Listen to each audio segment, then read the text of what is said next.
अंगद जी नाम के महाभागवत हुए। पहले वो बिल्कुल भक्ति विहीन थे। उनका भतीजा राजा था और वो पूरे राजभोग में मत वाले रहते थे। जब उनका ब्याह हुआ तो उनकी पत्नी इतनी भक्ता निकली कि वो जहाँ जन्मी थी वहाँ संत जन आया करते थे। तो उन्होंने बचपन में एक गुरु मंत्र ले लिया था, लेकिन जब ब्याह होके आया तो ये पति एकदम भगवान से विमुख, किसी संत पर कोई श्रद्धा नहीं, बस वही खाना पीना राजसी राजभोग में मस्त रहना। अब उनको तो बड़ी विचलता हुई, न संत दर्शन मिले न कोई भक्ति के लक्षण। इतनी सुंदर थी कि अंगद जी आसक्त हो गए पत्नी में। ये खास बात बन गई। एक दिन उनकी पत्नी के मन में आया कि यहाँ गुरु जी को बुलाएं और उनका स्वागत करें, और उनको जब भोजन पवाएंगे तो उनका जूठन भी मिलेगा, और हमारे यहाँ आएंगे तो चरण धोएंगे तो चरणामृत भी एकत्रित हो जाएगा, तो रोज चरणामृत पीने को मिलेगा। उन्होंने, अब रानी थी, सेवकों को भेजा गुरु जी के पास प्रार्थना पत्र की, आप कृपा करके पधारो। मैं तो नहीं आ सकती क्योंकि हमारे पति भक्ति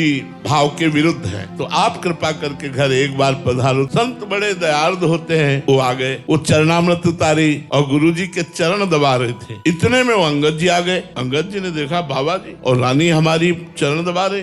क्या क्या ना बोल गए, मतलब बहुत ही बुरा बोल गए। अब संत तो मान अपमान से ऊपर होते हैं। अब वो तो रोने लगी रानी, गुरुदेव भगवान क्षमा कीजिए, ये बहुत ही भक्ति विरोधी भाव वाले हैं, आप क्षमा कीजिए। उनका कोई बात नहीं बेटा, मैं जा रहा हूँ यहाँ से, तुम अपने भजन में लगना। और वो चले गए। अंगद जी को देखकर उनकी पत्नी ने कहा कि तुमने हमारे गुरु का अपमान किया। मैं आपसे तो कुछ नहीं कह सकती क्योंकि आप हमारे पति हो, लेकिन आज से नियम लेती हूँ, मैं पानी भी नहीं पीऊंगी, तुमसे संभाषण भी नहीं करूंगी और अपने प्राण त्याग दूंगी। जाकर एकांत कमरे में हो गए। अब अंगद जी व्याकुल हो गए क्योंकि वो पत्नी से बहुत प्यार करते थे। वो बहुत सुंदर थी, मनोनुकूल, तो एकदम उन्होंने जाकर बहुत मनाया। जब नहीं मानी तो चरण पकड़ लिए। अंगद जी ने कहा मैं वो सब कुछ करने को तैयार हूँ जो तुम कहोगे, लेकिन तुम पानी पियो, भोजन पाओ, तुम जीवित रहो। अगर तुम जीवित नहीं रहोगे तो मैं भी मर जाऊंगा। मैं वो सब करने को तैयार हूँ जो तुम आज्ञा करोगे। तो उनका जाओ, हमारे गुरु जी को साष्टांग दंडोत करो, और उनको पुनः लिवा के लाओ, और उनको भोजन पवाओ, और उनकी आप भी जूठन पाओ। पत्नी के प्रेम से विवश होकर गए।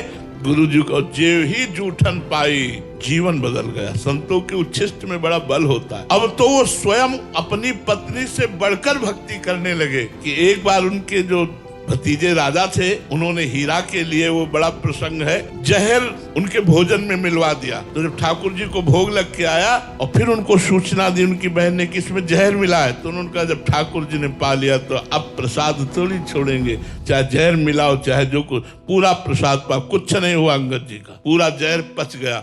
ऐसे माँ भागवत हुए कि भक्तमाल में उनका चरित्र लिखा गया है।